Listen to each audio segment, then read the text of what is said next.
Começamos agora mais um Câmara Aberta pela TV Câmara de Itajaí, no canal 14 da NET e também pelo YouTube da Câmara de Vereadores de Itajaí.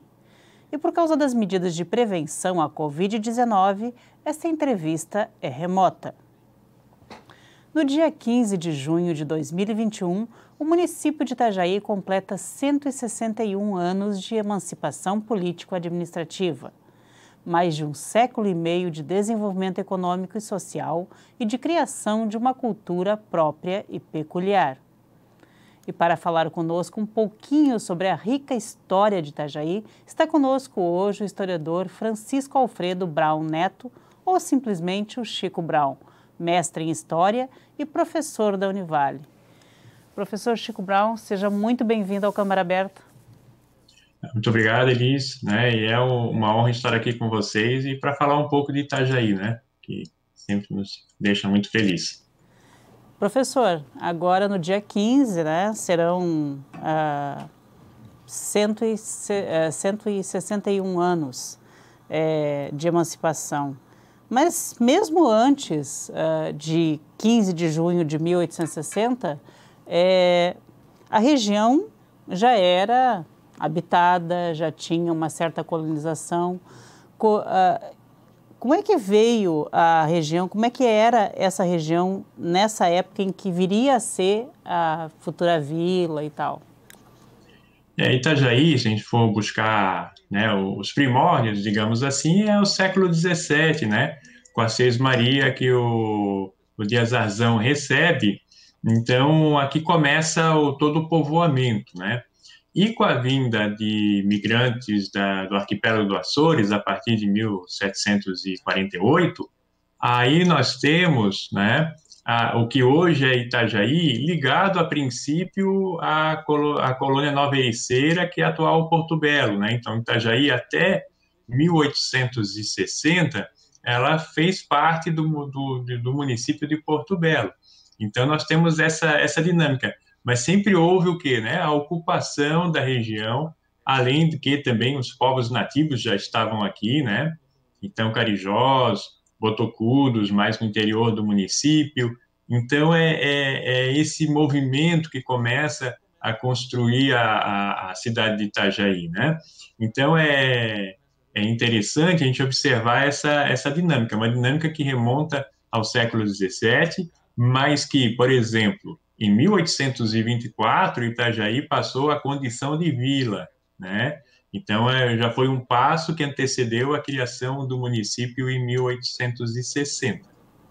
E ainda antes disso, o senhor falou em povos originários, A história tem até bem mais antigo do que a época da colonização, do descobrimento do Brasil.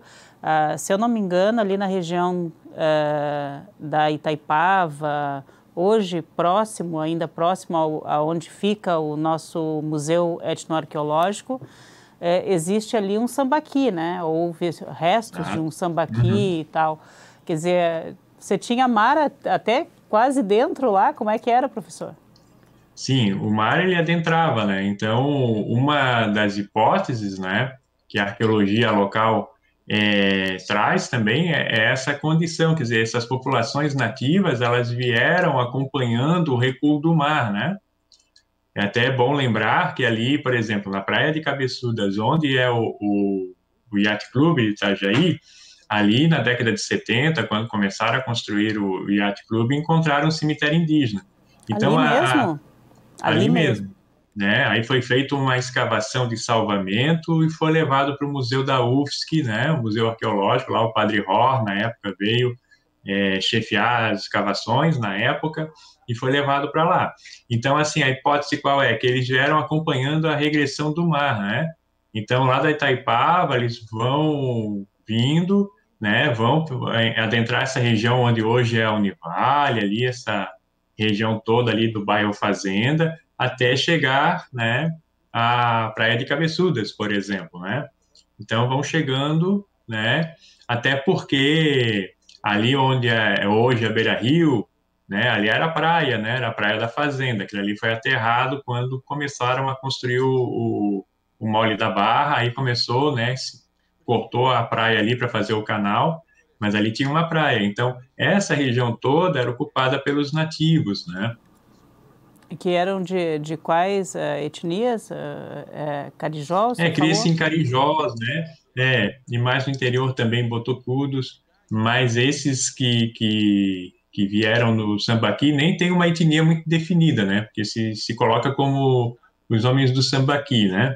Então não se sabe muito bem qual etnia, né? Ou qual se deriva deles, mas muito provavelmente, né? Os Carijós, principalmente que eram mais litoral, são descendentes desses povos que habitaram o litoral de Santa Catarina, né? Aí o senhor também falou que começa a povoação, digamos assim, pelos povos não originários com os açorianos, né? Lá nos anos de 1700, por aí. E quando começa... Quando entra na história Agostinho Alves Ramos, que é tido como uma espécie de fundador da cidade, ou... O Agostinho Alves Ramos, né? Ele é princípio do século XIX, então ele vai ser uma pessoa-chave na cidade, que ele vai ser, vamos dizer assim, o que se chamaria hoje, até certo ponto, né? De um personagem empreendedor na cidade, né? Ele vai ter olaria na região que é hoje Itaipava, por exemplo, que é conhecida pelas olarias, né? Ele já tinha uma ali onde aproximadamente hoje é o trevo ali de Itajaí Brusque, na ponta ali da Contorno Sul, ele já tinha uma olaria, então, né? E ele vai ser um dos patrocinadores da construção da Igreja do Santíssimo Sacramento, né? A igrejinha velha ali do centro, né? Em 1824, né? E que foi construída, né, com mão de obra escrava, né?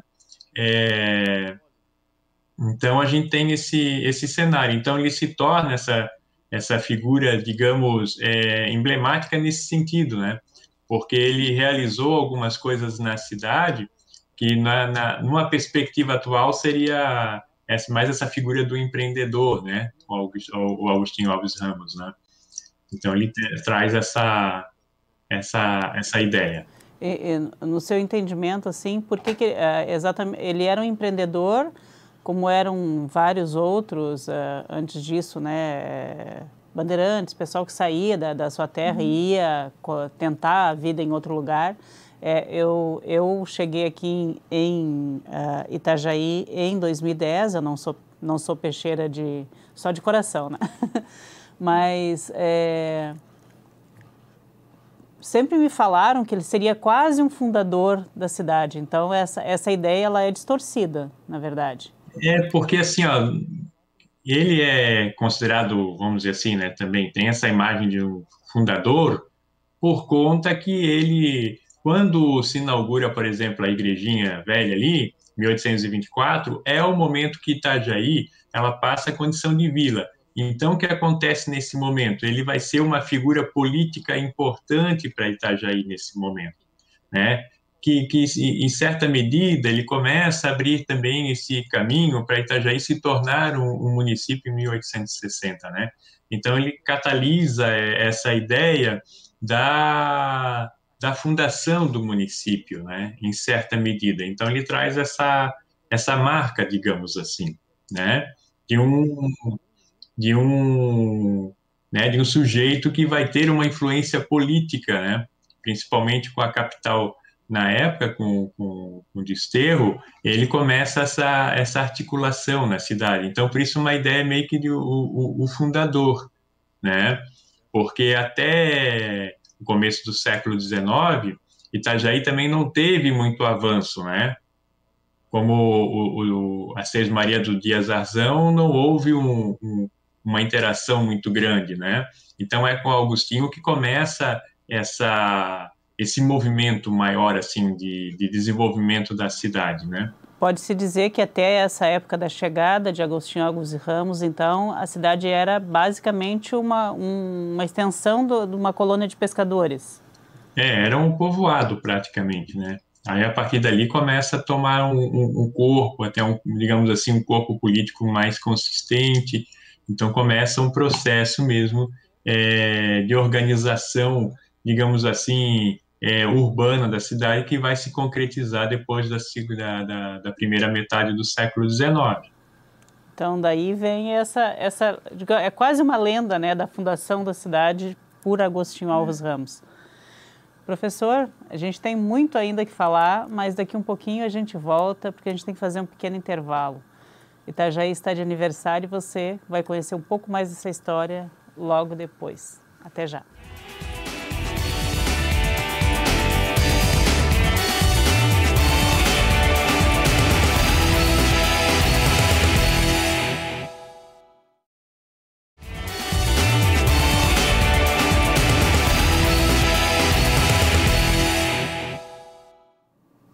Voltamos aqui para o segundo bloco deste Câmara Aberta, que hoje fala um pouquinho sobre a história da formação de Itajaí, que agora no dia 15 completa 161 anos de fundação. E nós estamos conversando com o historiador Chico Braun. Professor, a gente falava ali um pouquinho, né, sobre o século XVII e tal, e a gente viu que com a chegada de Agostinho Alves Ramos é que começou a estruturação realmente de uma vila, a parte urbana ficou mais concretizada, digamos assim.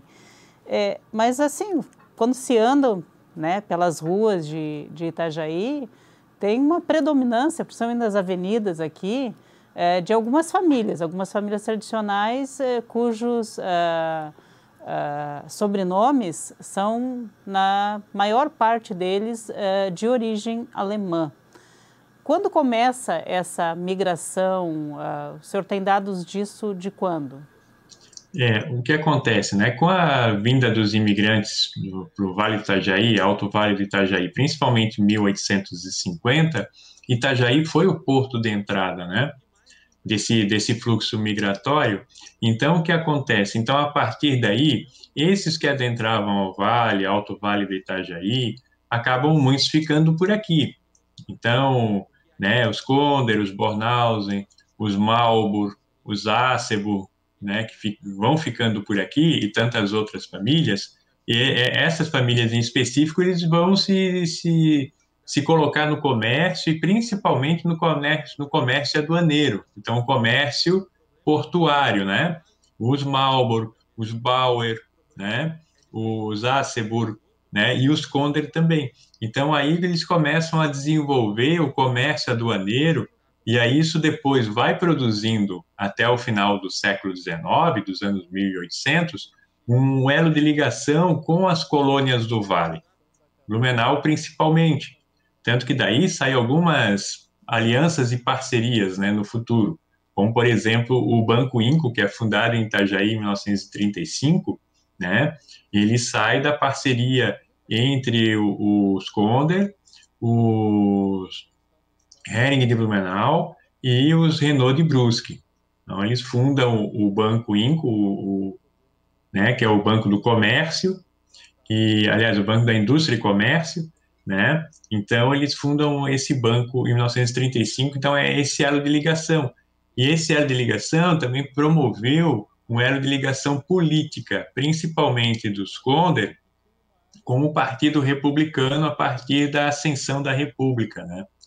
Então, eles vão ter essa ligação, o PRC catarinense, né, o Partido Republicano Catarinense, vai ter um protagonismo dos Conder, depois dos Bornhausen. Então, começa esse processo a partir de então. Né? E Itajaí... Desde o século final do século XIX, então. Isso. Mas a ascensão da família Conder, por exemplo, é a partir da década de 1910, assim, que eles se concretizam mais no campo político, né? Antes eles estavam no campo comercial, né, e até mesmo industrial, em certa medida, né? Eles tinham, por exemplo, a usina de açúcar em Ilhota, né, que é a usina Adelaide Conder, a chamada Usati. Então, era esse perfil, né? E a partir da década de 10, aí é uma entrada mais acentuada na política, né? E Itajaí... Itajaí, desculpe, professora, Itajaí recebeu também, além desses alemães, recebeu muita gente de fora. Sempre teve essa característica, né? De ser uma cidade receptiva, aberta para outras, para pessoas diferentes, de diferentes nacionalidades. Isso, exatamente. Então, Itajaí tem essa característica praticamente desde da sua fundação, ou mesmo, melhor dizendo, né, desde o começo do século XIX, isso é perceptível. Mas dados estatísticos nós temos assim com mais firmeza, digamos assim, com mais credibilidade a partir de 1872, que é o primeiro censo nacional feito no Brasil. E ali, só para a gente ter uma ideia, né, Itajaí contava com alemães, né, estadunidenses, austríacos, espanhóis, franceses, ingleses, italianos, paraguaios, peruanos, portugueses, russos e suecos morando em Itajaí. Nossa, Isso dava suecos! suecos Suecos. também. Isso dava um total, né, de aproximadamente, deixa eu ver aqui, né, 245 estrangeiros, né?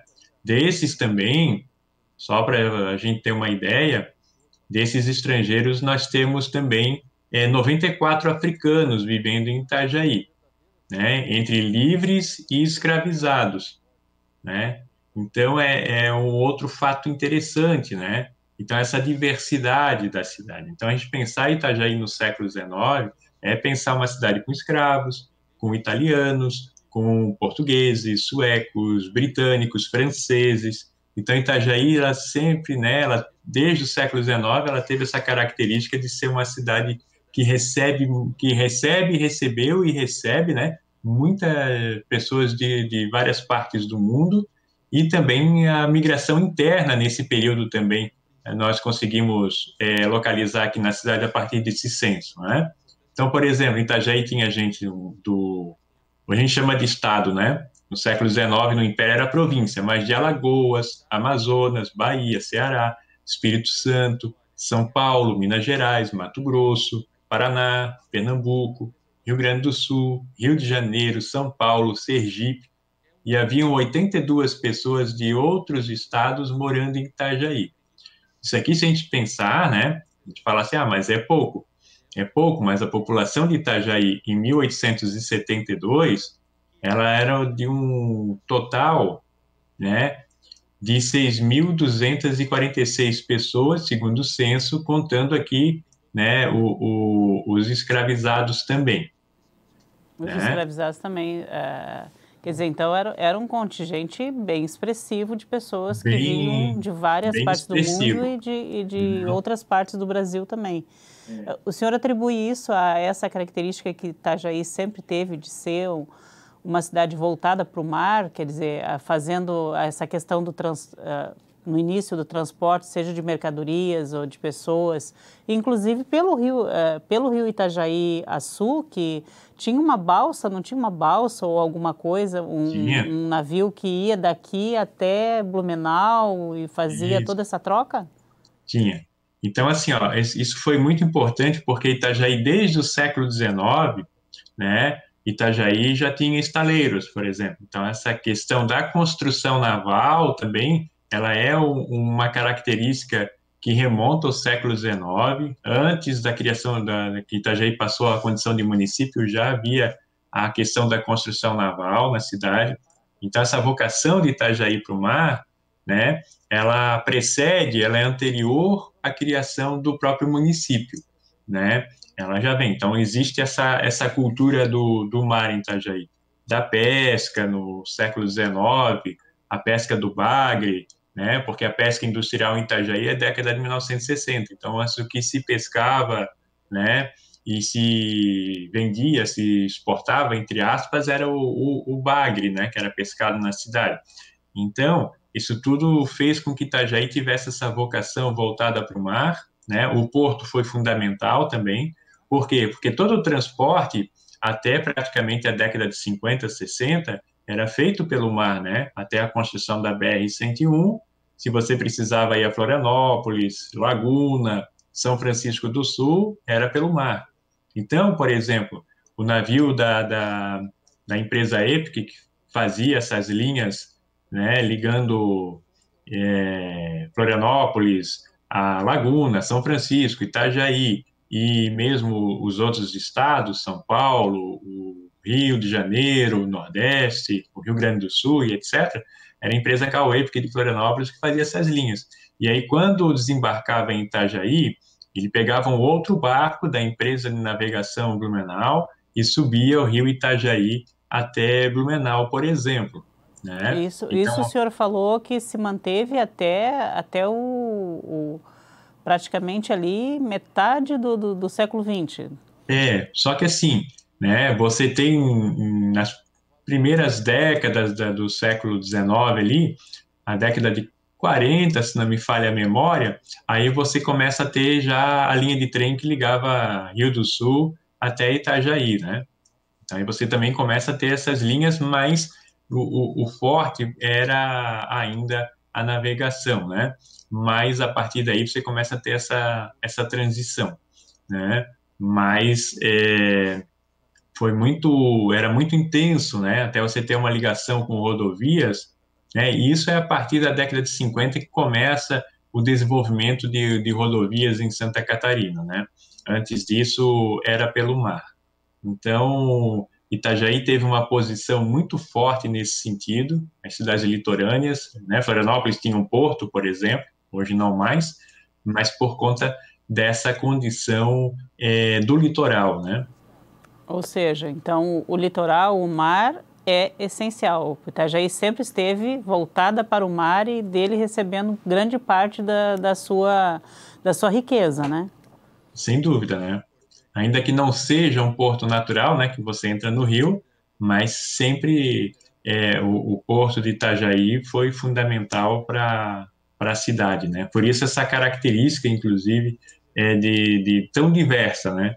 Porque recebeu pessoas de todos os lugares, né, via porto, e ainda o porto é uma conexão que Itajaí tem com o mundo, né?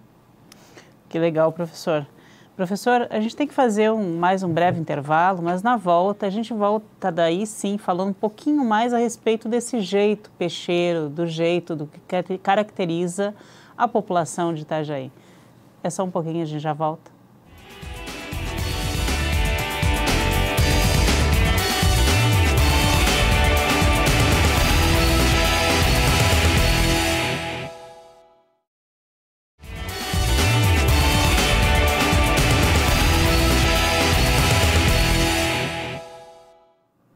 Voltamos aqui para o último bloco deste Câmara Aberta, que hoje entrevista o historiador e professor da Univale, Chico Braun, a respeito do aniversário da cidade, esses 161 anos de história, pelo menos, né? Aquela contabilizada como história da cidade de Itajaí.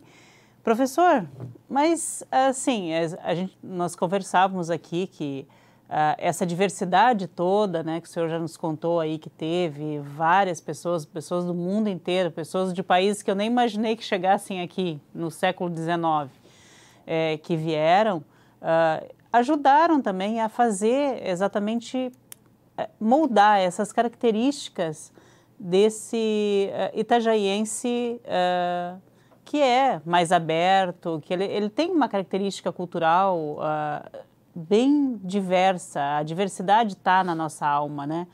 Como é que se formou isso, na sua opinião? Essa formação, né, eu penso, pelo que a gente vem pesquisando, que vem dessas características mesmo, né? Então, você tem, no século XIX, chegando em Itajaí, migrantes do Nordeste, do Sudeste, né, até mesmo do Centro-Oeste. Então, isso fez com que, em Itajaí, nós viéssemos a ter essa característica, para além da própria influência portuguesa, né, que é muito forte no linguajar da cidade, né, que é uma característica do litoral catarinense, inclusive, mas que parece que traz esses pontos, né? Então, assim, também uma comunicação de Itajaí por conta da questão portuária, né? Com o estado de São Paulo, com o Porto de Santos, por exemplo, com o Porto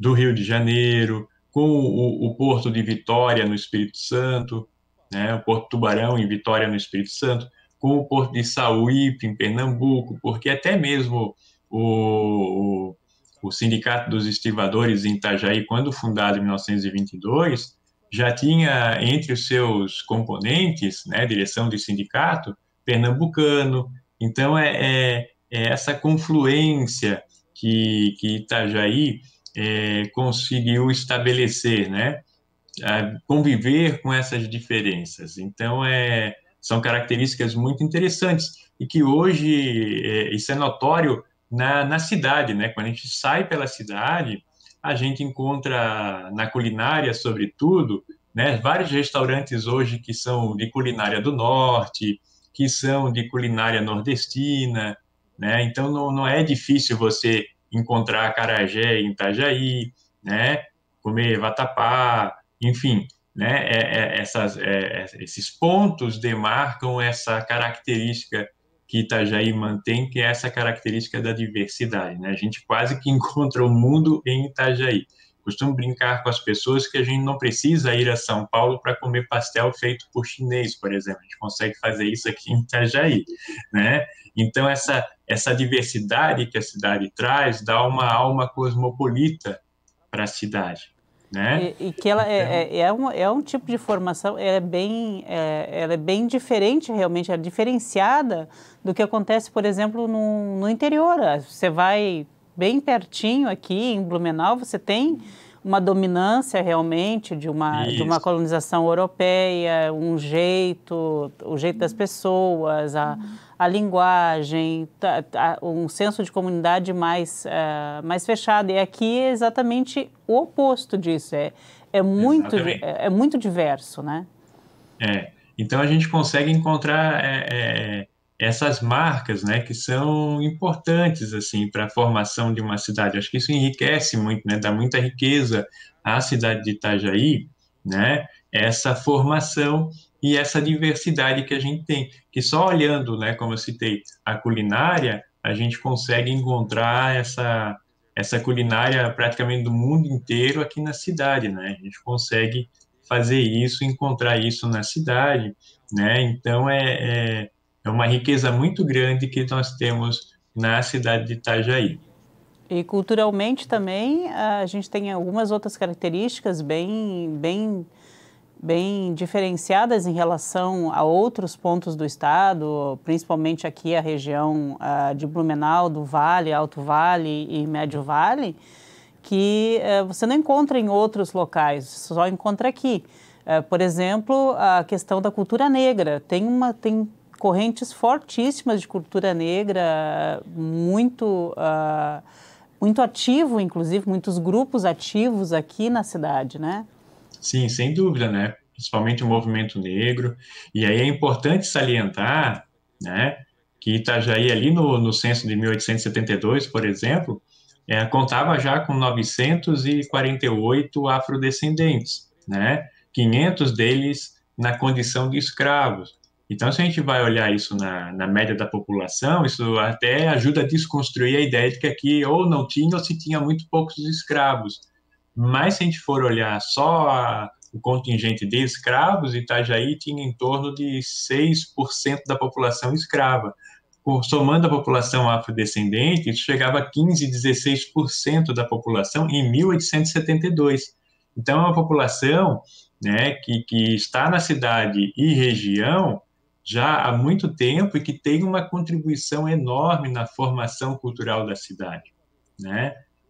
Desde da questão, né, dos espaços de religiosidade afro-brasileira, né, a questão da prática da capoeira na cidade, os grupos de capoeira, os movimentos negros, os territórios negros em Itajaí também, né? Então, é uma contribuição muito grande que a cultura afro trouxe não só para o Brasil, mas para Itajaí e região, né?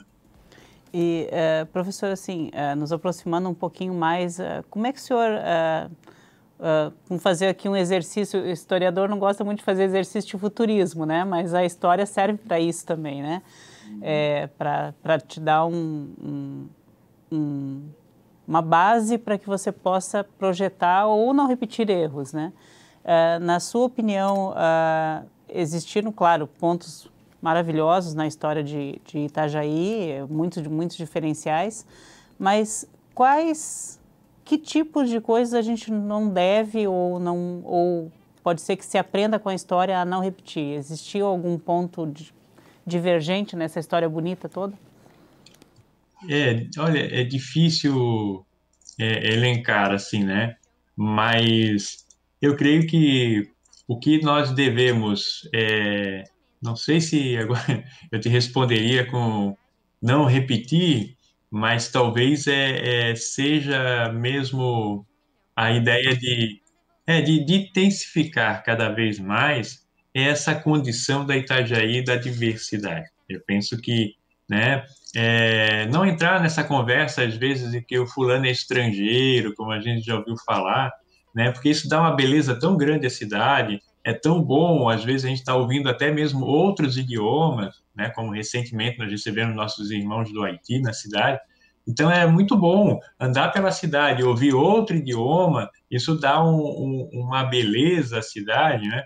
Então às vezes a gente via, né, uma pessoa ou outra se queixando, então é porque desconhece essa riqueza da história de Itajaí, porque até mesmo é contraditório, né? A pessoa falar assim, vem pessoal de fora para cá, eu não aceito, mas nós todos somos de fora, né? A minha família, por exemplo, veio de Blumenau, né? Você tem uma ideia. Então, né, eu estou aqui na condição de imigrante também, eu sou radicado em Itajaí, né? Ainda que vivo aqui desde a infância, Eu mas... também, e acho que a Né, maior parte da população que veio de fora e está a radicada. maior parte da população de Itajaí, né, mesmo que já tenha nascido, mas lá o bisavô, o avô veio para a cidade. Então, como diria o Norberto Elias, nós somos outsiders. Então, nós não somos o local, né? Nós somos os outsiders. Nós viemos de outro lugar e escolhemos Itajaí para viver. Então, talvez não cair nesse engano, né? Não é nenhum erro, mas nesse engano de achar que nós somos os originários daqui e que os outros, né, são invasores ou que vão roubar emprego. Isso não acontece, né? E é isso que embeleza a cidade, né? Isso que deixa Itajaí mais bonita, mais vibrante, né? Então a gente vê isso, inclusive, no futebol, né? A gente vai no estádio do Marcílio assistir um jogo, a gente vê essa diversidade vibrando ali, gente que chegou na cidade há poucos meses e passou a torcer para o Marcílio porque se encantou com a cidade, se encantou com os torcedores. Então é essa vibração que faz Itajaí ser tão própria e tão diferente, E né? que continue assim por mais 160 anos, 200 anos, né? Sim, sem dúvida. E, professor, olha, muitíssimo obrigada pela sua presença aqui com a gente, mesmo que virtual, né? Um dia nos encontraremos pessoalmente aqui, com o fim dessa pandemia que há de vir. Professor, muitíssimo obrigada pela sua presença. Eu que agradeço e um grande abraço a todos. E nós queremos deixar um abraço também a toda a população de Itajaí, todo que vem de fora, que nasceu aqui, enfim. Que esse aniversário no dia 15 seja realmente um parabéns para todo mundo. E um parabéns para a cidade e para você que nos assiste também. Continue conosco aqui no canal 14 da NET e também pelo YouTube da Câmara de Vereadores de Itajaí. Afinal de contas, Itajaí é nossa. Até o próximo Câmara Aberta.